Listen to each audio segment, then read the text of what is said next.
बुलेटिनच्या सुरुवातीलाच महत्त्वाची बातमी. संसदेच्या पावसाळी अधिवेशनाला आजपासून सुरुवात होते. तत्पूर्वी काल झालेल्या सर्वपक्षीय बैठकीत सर्व विषयांवर सरकार चर्चेसाठी तयार असल्याची भूमिका पंतप्रधान नरेंद्र मोदींनी स्पष्ट केली आहे. मात्र इंधन दरवाढीचा भडका, महागाई, लस मिळण्यास होणारा विलंब या मुद्द्यावरून विरोधक संसदेत सरकारला घेरण्याच्या तयारीत आहेत. याशिवाय शेतकरी आंदोलन सुद्धा विरोधकांच्या अजेंड्यावर आहे. त्यामुळे यंदाचं पावसाळी अधिवेशन वादळी ठरणार आहे. आक्रमक विरोधकांपुढे मोदी मंत्रिमंडळातील नव्या मंत्र्यांची परीक्षा असणार आहे. याशिवाय लोकसंख्या नियंत्रणाबाबत काही भाजप खासदार खासगी विधेयक मांडणार आहेत. त्यामुळे वातावरण तापण्याची चिन्ह आहे. त्यामुळे आजच्या अधिवेशनामध्ये कोणकोणते मुद्दे उपस्थित केले जातात, विरोधक सरकारला घेरण्यामध्ये यशस्वी होतात काय, बघावं लागणार अनेक मुद्दे आहेत. इंधन दरवाढ आहे, महागाई आहे, या सगळ्यामध्ये जाता हेरगिरीचा एक प्रकरण आता सध्या कालपासून गाजताना दिसतंय. यामध्ये सरकारनं हा विषय गांभीर्यानं घ्यावा आणि गृहमंत्री आणि पंतप्रधानांनीच यावर उत्तर द्यावं अशा प्रकारची मागणी सुद्धा आता विरोधकांकडून करण्यात येते. ही थेट दृश्य बघतोय संसद भवनाच्या परिसरातली.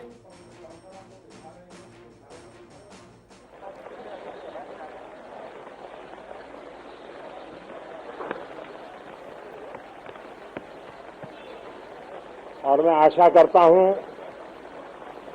कि आप सबका वैक्सीन का कम से कम एक डोज लग गया होगा, लेकिन उसके बावजूद भी मेरी आप सब मित्रों से प्रार्थना भी है, सदन में भी सभी साथियों से प्रार्थना है कि हम सब कोरोना प्रोटोकॉल मित्रों से प्रार्थना भी है, सदन में भी सभी साथियों से प्रार्थना है कि हम सब कोरोना प्रोटोकॉल का पालन करने में सहयोग दें। अब ये वैक्सीन जो है बाहू पर लगती है और जब वैक्सीन बाहू पर लगती है तो आप बाहुबली बन जाते हैं और कोरोना के खिलाफ लड़ने के लिए बाहुबली बनने का एक ही उपाय है कि आपके बाहू पर वैक्सीन लगवा दीजिए। अब तक 40 करोड़ से ज्यादा लोग कोरोना के खिलाफ लड़ाई में बाहुबली बन चुके हैं। आगे भी बहुत तेज गति से इस काम को आगे बढ़ाया जा रहा है। ये पैंडेमिक ऐसी महामारी है जो पूरे विश्व को अपनी चपेट में लिया हुआ है, पूरी मानव जात को अपनी चपेट में लिया हुआ है और इसलिए हम चाहते हैं कि संसद में भी इस पैंडेमिक के संबंध में सार्थक चर्चा हो, सबसे प्राथमिकता देते हुए इसकी चर्चा हो और सारे व्यवहारू सुझाव सभी माननीय सांसदों से मिले ताकि पैंडेमिक के खिलाफ लड़ाई में बहुत नयापन भी आ सकता है, कुछ कमियां रह गई हो तो उसको भी ठीक किया जा सकता है और इस लड़ाई में सब साथ मिलकर के आगे बढ़ सकते हैं। मैंने सभी फ्लोर लीडर से भी आग्रह किया है कि अगर कल शाम को वे समय निकाले तो पैंडेमिक के संबंध में सारी विस्तृत जानकारी उनको भी मैं देना चाहता हूं।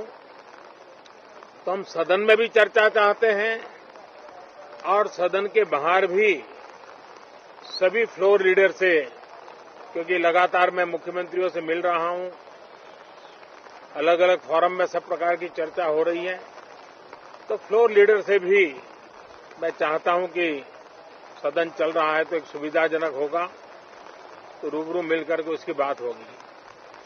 साथियों, ये सदन परिणामकारी हो, सार्थक चर्चा के लिए समर्पित हो, देश की जनता जो जवाब चाहती है वो जवाब सरकार को देने की पूरी तैयारी है।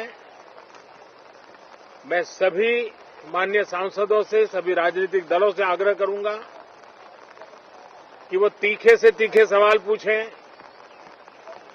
धारदार सवाल पूछें, लेकिन शांत वातावरण में सरकार को जवाब का मौका भी दें, ताकि जनता जनार्दन के पास सत्य पहुंचाने से लोकतंत्र को भी ताकत मिलती है, जनता का भी विश्वास बढ़ता है और देश की गति भी तेज होती है, प्रगति की। साथियों, ये सत्र अंदर की व्यवस्था पहले की तरह नहीं है। सब साथ बैठ करके काम करने वाले हैं, क्योंकि करीब करीब सबका वैक्सीनेशन हो चुका है। मैं फिर एक बार आप सभी साथियों का बहुत बहुत धन्यवाद करता हूं और आपसे भी आग्रह करता हूं, आप खुद को संभालिए और हम सब मिलकर के देश की आशा आकांक्षाओं को पार करने के लिए साथ मिलकर प्रयास करें। बहुत बहुत धन्यवाद साथियों। आपण बघितलं, पंतप्रधान नरेंद्र मोदी यांनी संवाद साधलेला आहे। सर्व विषयांवर चर्चेची तयारी असल्याचं वक्तव्य पंतप्रधान नरेंद्र मोदींनी केलेलं आहे। कोरोनाच्या नियमांचं पालन केलं जावं, सर्व विषयांवर आपण चर्चेसाठी तयार आहोत। कोरोनाच्या नियमांचं आणि कोरोना प्रोटोकॉलचं संसदेमध्ये अधिवेशनाच्या काळामध्ये सगळ्यांनीच पालन करणं गरजेचं आहे। विरोधकांनी कितीही अवघड प्रश्न विचारले तरी सुद्धा, कोणत्याही प्रकारचे प्रश्न विचारले तरी सरकारला उत्तर देण्याची संधी द्यावी, असंही आवाहन त्यांनी केलं आहे।